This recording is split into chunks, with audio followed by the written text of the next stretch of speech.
Assalamualaikum warahmatullahi wabarakatuh. Alhamdulillahi rabbil alamin wal 'aqibatu lil muttaqin wala udwana illa 'alal zalimin. Wassalatu wassalamu ala asyrafil anbiya'i wal mursalin sayyidina wa maulana Muhammadin wa ala alihi wa ashabihi ajma'in, amma ba'd. Jamaah salat zuhur Masjid Abu Bakar As-Sagaf Universitas Islam Sultan Agung yang dirahmati Allah, berkenaan dengan zuhud terdapat ayat Al-Quran yang tertulis di dalam surah Ali Imran ayat 14. Allah berfirman, Zuyyina lin-nasi hubbus syahawati minan nisa'i wal banin wal qanatiril muqantarati minadh dhahabi wal fiddah wal khaylil musawwamati wal an'ami wal harth. Dzalika mata'ul hayatid dunya wallahu 'indahu husnul ma'ab.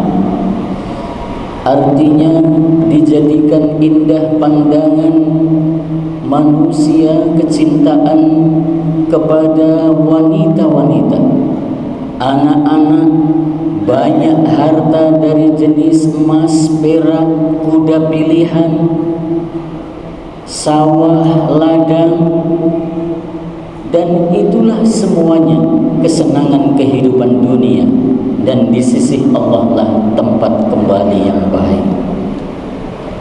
Zuhud seringkali diartikan kurang tepat, sehingga seolah-olah umat Islam ini tidak boleh kaya.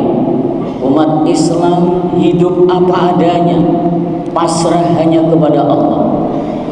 Padahal dengan tegas Islam tidak melarang kepada umatnya untuk memiliki harta setinggi apapun, karena bisa jadi dengan kekayaan itulah akan menghantarkannya menuju ke surga.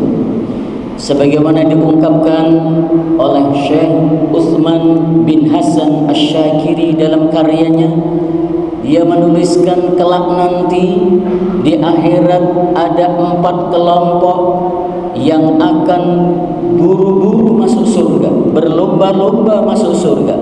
Yang pertama adalah orang yang berjihad di jalan Allah.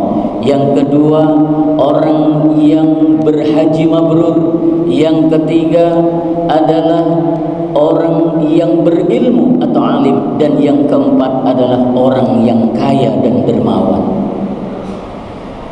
Datanglah kemudian ke pintu surga disambut oleh malaikat Ridwan. Orang yang pertama adalah orang yang mati syahid di jalan peperangan.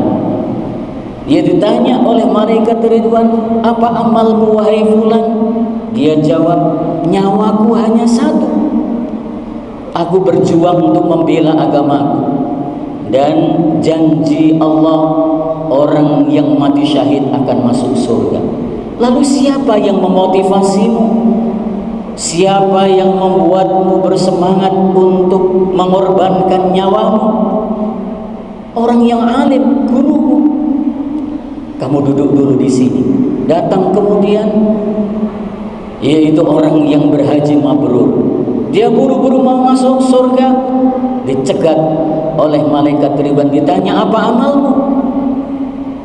Aku telah melaksanakan ibadah haji, sebagian hartaku aku gunakan untuk menunaikan rukun Islam yang kelima. Siapa yang memotivasimu? Yang memotivasiku adalah seorang yang alim. Kalau begitu, mestinya yang duluan masuk surga adalah orang yang alim. Maka datang kemudian orang yang alim.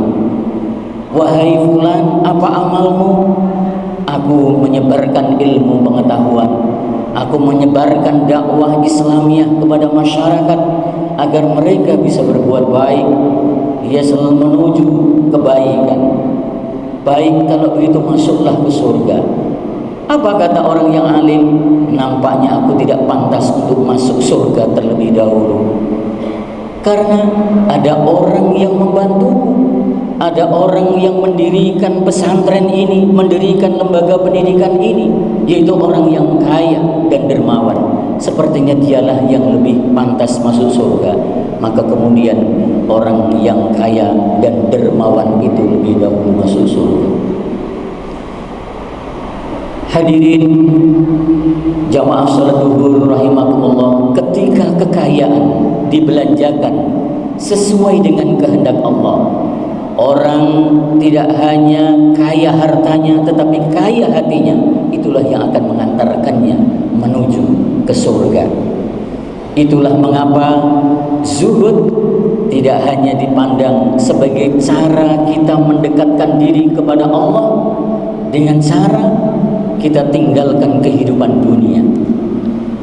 Ketika seseorang meletakkan dunia ini sebagai instrumen, sebagai alat wasailul hayat, dan menempatkan bahwa tujuan hidupnya itu hanyalah Allah, liqa Allah, dia hanya berharap kehidupan akhirat, itulah yang tepat yang diajarkan oleh Islam. Jadikan kekayaan ini sebagai instrumen untuk meraih kehidupan yang lebih kekal abadi. Itulah yang disebut dengan zuhud. Mudah-mudahan sedikit ini bermanfaat. Hadanallahu wa iyyakum ajma'in. Wassalamualaikum warahmatullahi wabarakatuh.